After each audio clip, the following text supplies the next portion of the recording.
got Papa James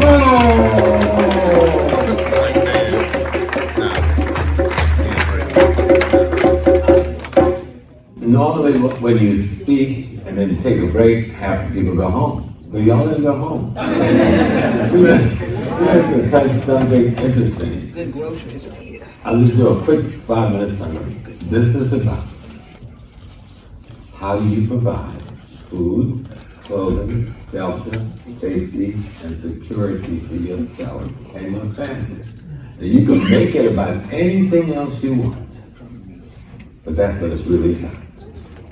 And so you have to learn how to take control of the economic, politics, and culture where you live. Otherwise, you're not going to be able to provide food, clothing, and shelter in the optimal way. And once you do that, you're going to have to learn how to get control of land, labor, and resources. That's what we need our government with real estate, and I think Cindy doing real estate, and dealing with other some of these markets. And we'll be surprised. Let me tell you what's surprising. Because we always say we don't have certain things.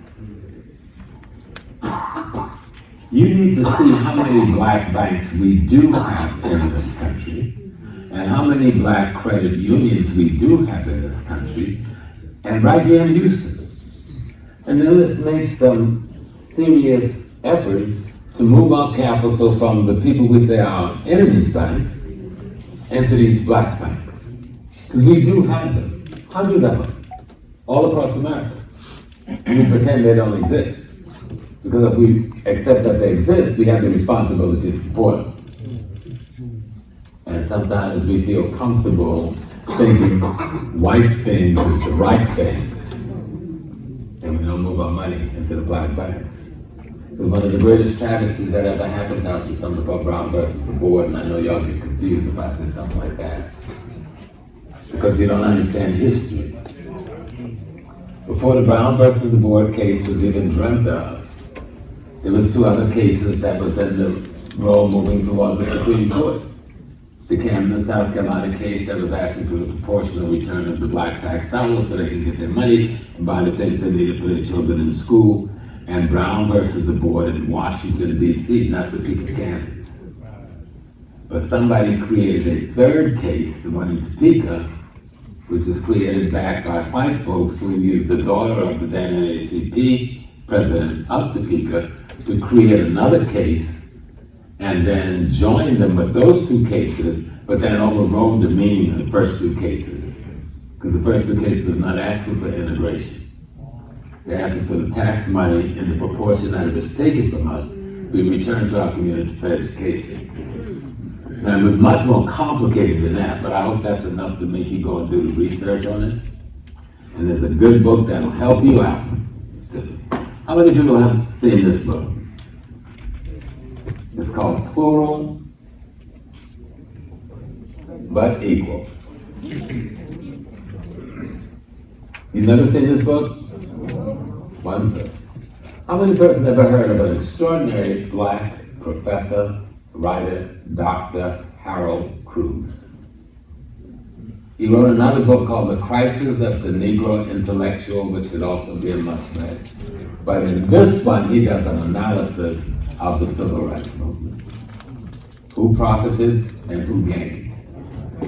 And I think this will be an enormously important book, because in trying to restore consciousness, you gotta understand history and purpose. There's so much stuff that goes on that we can't connect the dots with because we don't know history. Remember Tulsa, Oklahoma? Black Wall Street, right? And we all cry, so they burned Black Wall Street down, and they did this stuff to Black Wall Street, and most people never read nothing more than a little caption on the YouTube video. The people from Black Wall Street came to Oklahoma